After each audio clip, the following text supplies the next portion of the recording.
मतलब पर पर्सन हमें सिर्फ 775 रुपये ही लगे थे। सीढ़ी बताया था कि हम इस वीडियो के अंदर 3 टॉपिक पे मेनली डिस्कस करने वाले हैं। पहला तो मंदिर के बाहर जो चलने वाले स्कैम हैं। जब मंदिर हम जाते हैं तो मंदिर के अंदर आपको कुछ भी ले जाना अलाउड ही नहीं होता है। आप बोलते हैं सारा झूठ बोलते हैं, इनकी बातों में आप बिल्कुल ना। हेलो फ्रेंड्स, आई होप आप सभी बहुत अच्छे होंगे। तो मैं आ चुकी हूँ अब लेकर के वीडियो शिरडी साई बाबा यात्रा की अंतिम वीडियो लेकर के। लास्ट वीडियो में मैंने बताया था कि मैं आगे आने वाली जो वीडियो होगी उसमें मैं इस बारे में डिस्कस करूँगी जो पार्ट हम या जो एक्टिविटीज़ हम कैमरे में रिकॉर्ड नहीं कर सकते। जैसे सबको पता है कि मंदिर के अंदर कैमरा रिस्ट्रिक्टेड होता है, और भी उसके अलावा बहुत सारी चीज़ें जिसका वीडियो हम नहीं बना सकते हैं। तो उन सारी चीज़ों के बारे में आज हम बात करेंगे। अपने लास्ट वीडियो में भी बताया था कि हम इस वीडियो के अंदर 3 टॉपिक पे मेनली डिस्कस करने वाले हैं। तो वो 3 टॉपिक जो है हमारे किस पे बेस्ड हैं। पहला तो मंदिर के बाहर जो चलने वाले स्कैम हैं, फूल वाले प्रसाद वाले, इनके मोस्ट इम्पॉर्टेंट टॉपिक यही है फ़िलहाल देखा जाए तो। इसके बाद सेकेंड टॉपिक मंदिर के अंदर का इन्वायरमेंट कैसा होता है, क्योंकि वो आपको कोई भी नहीं दिखा सकता, क्योंकि कैमरा ही अलाउड नहीं है वहाँ पे, तो ये आपको कोई नहीं दिखा सकता। तो मैं जस्ट वर्बली आप लोगों को बताने की कोशिश करूँगी कि एग्जैक्टली वहाँ पे कैसा होता है, इन्वायरमेंट क्या होता है। फिर इसके बाद जो लास्ट है हमारा टोटल कॉस्टिंग की हम बात करेंगे कि अगर आप भी शिरडी का प्लान कर रहे हैं तो आपका टोटल खर्चा जो है वो कितना तक पड़ जाएगा शिरडी जाने में। तो ये मेन 3 टॉपिक हैं जिस पे हम आज डिस्कस करेंगे। तो फिर चलिए बिना टाइम वेस्ट किए हम स्टार्ट करते हैं। तो हमारा सबसे पहला जो टॉपिक है कि मंदिर के बाहर जो स्कैम चलते रहते हैं, फूल वाले प्रसाद वाले, इन सब से आप लोगों को बहुत अलर्ट रहना है। और सिर्फ फूल और प्रसाद वाले ही नहीं, इसके अलावा जो दूसरे जो स्टॉल लगे हुए होते हैं, होटल्स वगैरह हो गए छोटे मोटे, या स्टॉल लगे हुए होते हैं, उन सब लोगों से भी आपको बहुत ज़्यादा अलर्ट रहना है। क्योंकि जो नॉर्मल चीज़ों की कॉस्टिंग होती है, अगर आप बाहर खाने भी जा रहे हैं तो नॉर्मल जो आपको 10-20 रुपये में मिलने वाली चीज़ें होती है उसको ये 40-50 रुपये की बता करके देते हैं, ठीक है। और मैं तो आप लोगों को यही सजेस्ट करूँगी कि आप खाने पीने वाली जो चीज़ें हैं उसके लिए आप आश्रम से ही लें। अगर आप आश्रम में रुक रहे हैं तो सबसे अच्छा बेस्ट ऑप्शन है। अगर आप शिरडी प्लान कर रहे हैं तो सबसे बेस्ट प्लान है आपके लिए आश्रम। अब उसके बाद आते हैं हम प्रसाद वाले पे। तो क्या होता है कि जब मंदिर हम जाते हैं तो मंदिर के अंदर आपको कुछ भी ले जाना अलाउड ही नहीं होता है। आप मंदिर के अंदर कुछ भी नहीं ले जा सकते, प्रसाद नहीं ले जा सकते, फूल माला कुछ नहीं ले जा सकते। फिर भी ये लोग मेन रोड पर दुकान जो छोटे मोटे लगा के बैठे रहते हैं, ये लोग फिर भी आप लोगों को लूटने की कोशिश करते हैं, ये बता करके कि आप जो यहाँ से लेकर के जाएंगे प्रसाद वही तो आप चढ़ा पाएंगे, वही तो आप वहाँ पे दे पाएंगे। ऐसे झूठ बोल करके आप लोगों को लूटने की कोशिश करते हैं। अब एक किस्सा जो हमारे साथ भी हुआ और हमारे जैसे और भी बहुत सारे लोगों के साथ हुआ। जैसे ही हम बस से निकले आश्रम से, बस हमारी जाकर के रुकी एक जगह, एक शॉप के आगे। मुझे नहीं पता कि बस वाले भैया जो ड्राइविंग कर रहे थे उस बस का, उनका भी कुछ कोई कॉन्ट्रैक्ट है उस शॉप वाले के साथ, उस दुकान वाले के साथ, या फिर नहीं, मुझे नहीं पता। पर वो जस्ट उस दुकान के सामने जाकर के बस को रोकते हैं। सारे जो भी दर्शन करने आए हुए होते हैं सब लोग सारे बस से उतरते हैं नीचे, और उन्हीं में से एक जो वहाँ पे लोग खड़े होते हैं दुकान के पास, उन्हीं में से एक भैया आकर के खड़े हो जाते हैं आगे और कहते हैं कि हम आश्रम के ही लोग हैं, हम ट्रस्ट के ही लोग हैं, आप जूते चप्पल यहाँ उतारिए, अंदर आपको जूते चप्पल उतारने की सुविधा नहीं मिलेगी, अंदर आपको प्रसाद खरीदने नहीं मिलेगा, और वहाँ पे कंस्ट्रक्शन का काम चल रहा है, इस वजह से अभी वहाँ पे जूते चप्पल रखने की जगह बंद है, तो हम आश्रम के ही लोग हैं, आप यहीं पे रखिए। इस तरह से वो आप लोगों को मैनिपुलेट करेंगे, आपके जूते चप्पल पहले रखवाएंगे और जूते चप्पल के साथ साथ आपके मोबाइल वगैरह भी रखवा लेंगे। उसके बाद फिर वो आपको ज़बरदस्ती प्रसाद पकड़ाने लगेंगे। तो ये इनका चलता है स्कैम। अब प्रसाद भी वो नॉर्मल प्रसाद नहीं होता, मतलब छोटी से छोटी, मतलब मुर्रा का पैकेट है जो आपको बाहर पे 30, 40, 50 रुपये में मिल जाता है, उसकी कॉस्ट ये 200, 250 रुपये, 500 लगाते हैं। हाँ, और उसमें भी कैटेगरी रहती है प्रसादों की कि आप छोटा बनाना चाहते हैं, मीडियम बनाना चाहते हैं या बड़ा बनाना चाहते हैं, उसके हिसाब से ही चार्ज करते हैं। छोटे का ही 700-800 ले लेते हैं, मीडियम वाले का 1200, 1500, और पता नहीं लार्ज वाले का तो क्या ही चार्ज करते होंगे, पता ही नहीं।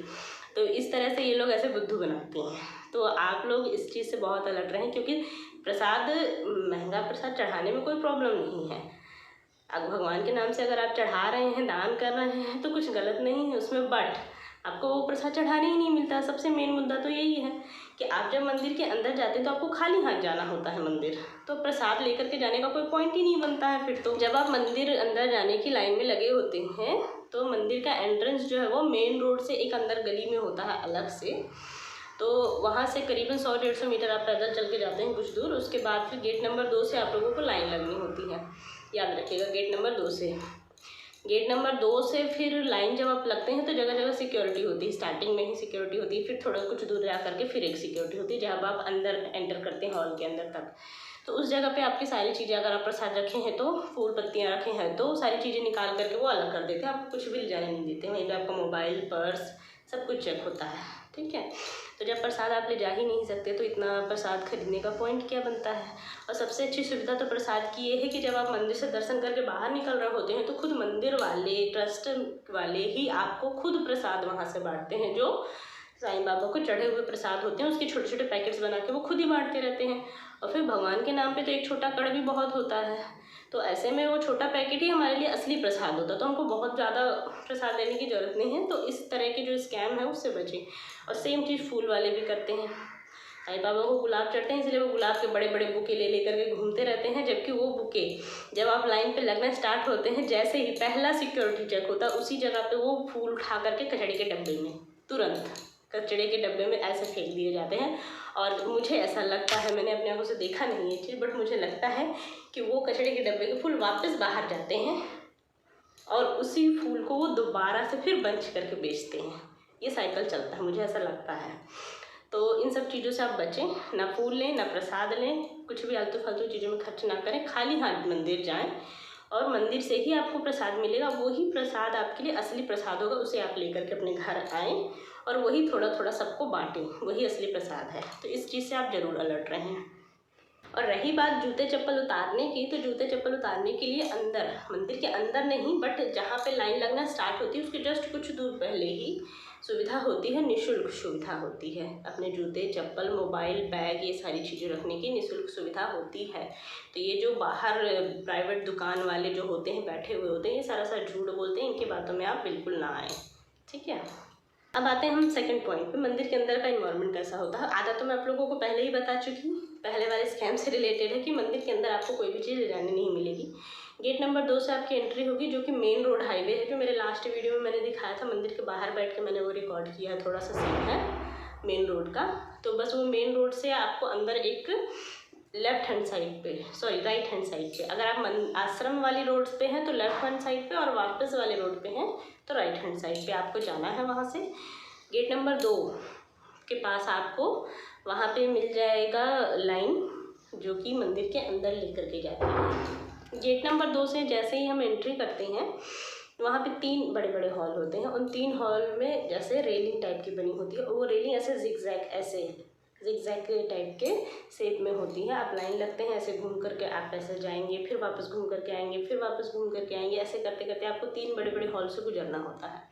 काफ़ी टाइम लगता है। अच्छी बात यह है लेकिन क्योंकि लंबी लाइन होती है और काफ़ी टाइम लग जाता है, 1-2 घंटे नॉर्मली लग जाते हैं। हम ऑफ सीज़न गए थे फिर भी हमको 1-2 घंटे के करीब हमको लग गए थे लाइन में खड़े होने में ही।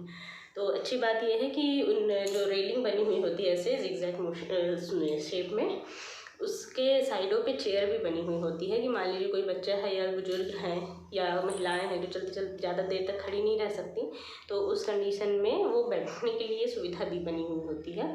अब ऐसे आपको 3 हॉल से गुजरना होता है।